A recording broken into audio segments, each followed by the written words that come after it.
Hey guys, welcome to another video. Thank you very much for joining. Today I wanted to talk about the Texas endurance runs that I did this weekend. Today is Sunday, July 30th. I'm about 1 o'clock in the afternoon. I was signed up for the Texas Endurance Runs 48-hour race that went from 6 p.m. on Friday night and it goes till 6 p.m. tonight. So there's still 5 hours left in the race on the race clock. It didn't go quite as well as I'd hoped, but looking back on it, it's really not that surprising. But I wanted to talk a little bit about it and let you know how the race went and what my thoughts are on it. I think I've said before, I really didn't go into this. I wasn't as heat trained as I wanted to be. I also have been getting inconsistent running, but not really any long runs. I did a 9-miler about a month ago, and I did a 12-miler like 2 months ago. Other than that, it has all been pretty short. So I really wasn't prepared for this, but I also knew you can go into this and it's a 1.25 mile loop. I could do a lot of walking, and I knew I could go a lot further than, 9 or 12 miles.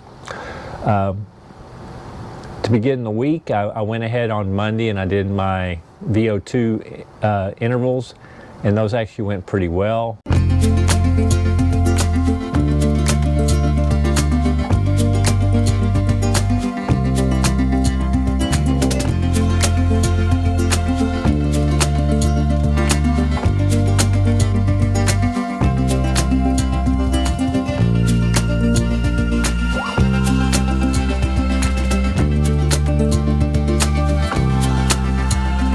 I actually do think my fitness is getting a little better.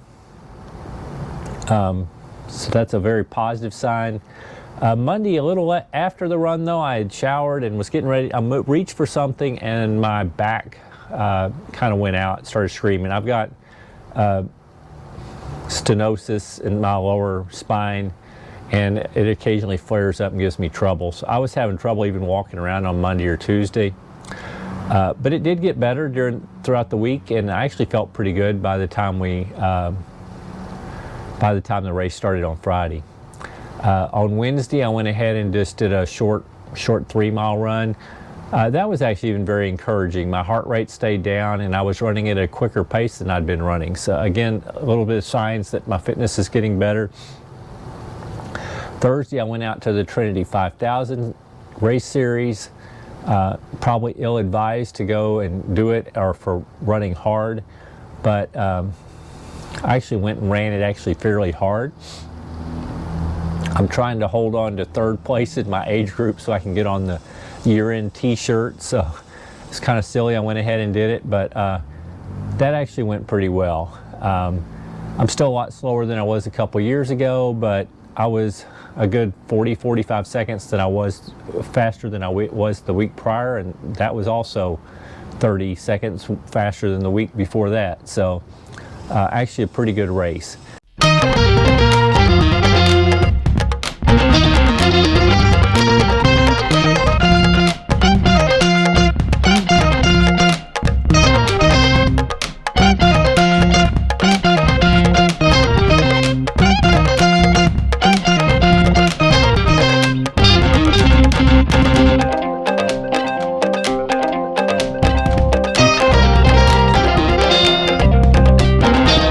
And that race started, it was like 99 degrees, but the humidity was lower and there was a little bit of breeze, so it was actually much more comfortable than it had been the previous few weeks. When I showed up on Friday evening for the race, it started at 6 p.m. I got there just a little after 4. Set up my own little personal aid station. There was a place we could put cots in an air-conditioned room so we could go in and sleep. So I set all that up. I had a lot of fun seeing friends. I had Richard from Richard Runs Trails YouTube channel was there. I got to see him. He's from Georgetown, Texas. My friend John, who has the Texas Country Living YouTube channel, was there. And then just a big host of other friends. Angela, who's done over 1,100 marathons, and my friend Ginger, who's done. This was going to be, she was doing the 24-hour each night and just going to do 50K each night. So by the time she finished, she'll be at 259 races of marathon or longer. And she's 67 years old. So I shared quite a few miles on early Saturday morning with her. So it was great seeing her. My friend Kathy. Anyway, there were lots of people I knew. It was really nice visiting. I really enjoyed my time. The race itself, though, it was probably 102, 103 degrees Fahrenheit when we started.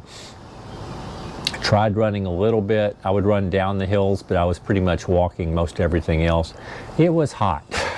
There were a few people that even got sick like within just the first few laps, just from the heat.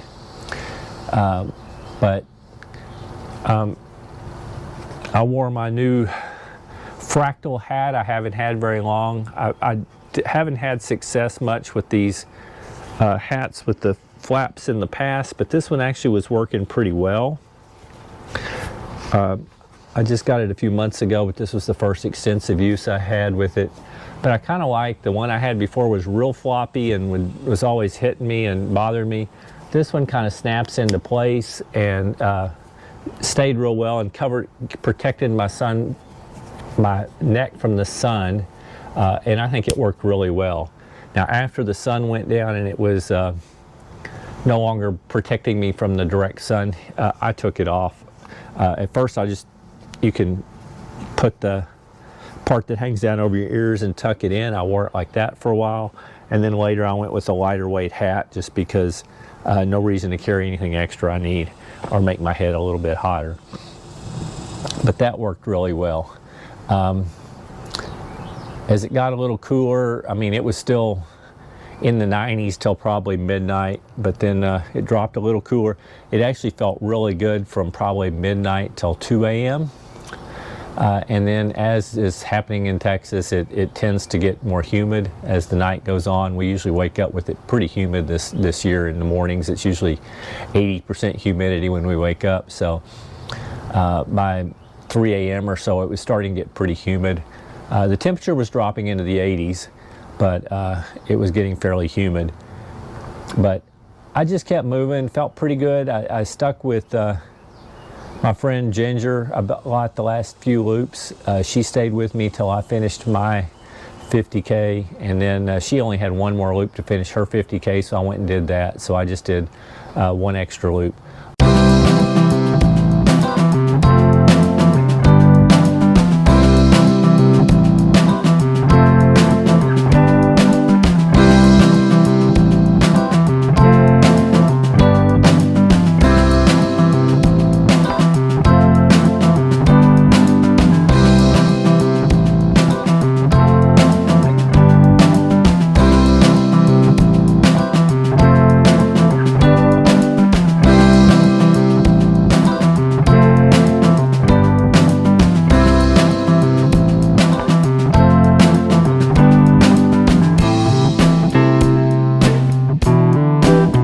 My watch, it came into like 33.7 miles. I think officially it was 32.5. I think the course was just a little bit long this year, longer than marked. They had measured it before, but they had to make a little change around one section where we get off the road, we enter onto a thing where we go across a bridge by the water. Well, that became, instead of a straight line, it was more of a L-shaped thing, and I think that added a little bit of distance. That's where I'm guessing the extra distance came from. But anyway, it wasn't, just a little bit long. I guess the people that, by my calculations, the people that did 100 miles are adding maybe 3 miles over the course of the distance, but that's just based on my watch. But there were several other people that were getting the same sort of readings. So I got to that point, and my back was starting to really hurt. Like I said, it hurt me pretty bad earlier in the week. It was getting better as the week went on, but adding that amount of mileage and a lot of it being walking, my back was starting to bother me. I also and I just wasn't handling the heat as well as I should have been. I thought about going in, and I went in around midnight and was going to sit for 10 or 15 minutes just to cool down. My cot I had set up, someone was laying on it, and I had a sheet laid out on it and a pillow. Well, they were laying all sweaty on top of it. They didn't realize that they thought it was a shared area and you could just grab a cot. Well, that also kind of made me not want to lay on my cot or use my sheet because it was soaked through with someone else's sweat. So that was kind of gross. But anyway, so I just got to a little bit past the 50K. My thought at the time was that I would just go ahead and go home and spend the heat of the day at home, and then maybe come back last night and add some additional miles. But once I went home and slept, I just decided I had enough of it. I didn't really want to go out in the heat, and I just stayed home last night and didn't go back out. So I just quit with my 32.5 miles officially. I'm actually okay with it because it's by far the longest distance I've done in quite a while. Anyway, and it was great seeing friends and visiting. I did run in my Ultra Temp 4s. I know they're meant for trail, but I've actually found these to be great trail, road to trail shoes, and that course is probably half road and half off-road. So these worked wonderful. I also used these last year when I did probably 60 something miles, around 60 miles last year, and I did it all on there, and then I did all this on there. So these have over 100 miles of road to trail, a lot of it road. And the MaxTrack outsole probably really isn't designed for that, so it is pretty worn smooth. I think I only have 250 miles on these shoes, but because I've used them so much on the road, I'm not sure they're going to last a whole lot longer. But they've been good shoes. They feel good. Still, the Ego Max feels really good. I like it for the road portion because the Ego Max is real soft and cushioned, but then there is still some grip for when you get on the trail. I still tend to run a lot of my trail runs with my Lone Peaks because I like the rock plate when it's more technical, and they also have a little bit more aggressive outsole. One of the unique things about this race, not only did they support it well, they brought in pizza and chicken wings in the evening to eat. Later at night, they brought out some ice cream. She actually had it on dry ice, so it didn't all melt. So it was well supported, really, really well done. They had Hammer products as their sponsor, so there was Hammer Heat and water, and then there were also varieties of sodas and chips and stuff like that, regular aid station stuff. This is actually the medal I received from a couple years ago. They're all handmade medals that the race director makes, and they're really nice. This year's was round and a slightly different color. I actually didn't get mine since when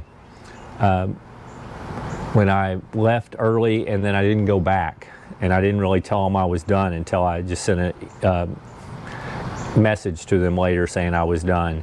So I haven't really gotten my medal from this year, but they were really nice, well-made, homemade medals. They also give little stickers for the distance you went. You can get a 50K sticker, a 50 mile. I think there's a 100K. I know I got a 100 mile a few years ago. As part of our race packet, you could either get a hat, or you got choice of 2 out of 3. Either a hat, it was it says Texas Endurance Runs in their symbol. There were little water bottles, or what I really got this year is I like this coffee mug. It's Texas Endurance Runs, and the little symbol anyway for the Rath 24 or 48 hour. Rath puts on some other great events. They put on a series of 6-hour races in the fall that I like doing that's in my area called the Hula Loop series. They also put on the Perpetual Motion 6, 12 or 24-hour race in December, and that's really nice because the weather's a little nicer for that. They also put on what they call the Dalmatian Runs, which is each February. Anyway, Kay and John are the race directors. They're friends of mine, and I really enjoy doing their events. Anyway, so it was a good time. Not exactly the results I wanted, but still a good time.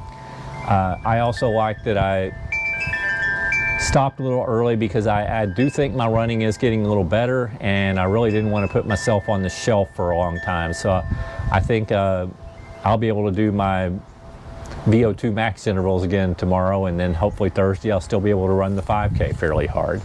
I think today the temperature here is going to be like 105 or 106 Fahrenheit, so it is a bit oppressive. So, but I'm just going to keep getting out and doing smaller, shorter runs right now, and then hopefully ramp things up in the fall. Anyway, sorry I rambled on so long. I hope you enjoyed this recap anyway. If you like the video, please consider hitting the thumbs up, the like button. If you're interested in more of my content, please consider subscribing to my channel. And other than that, I hope you're having a wonderful day, and keep moving.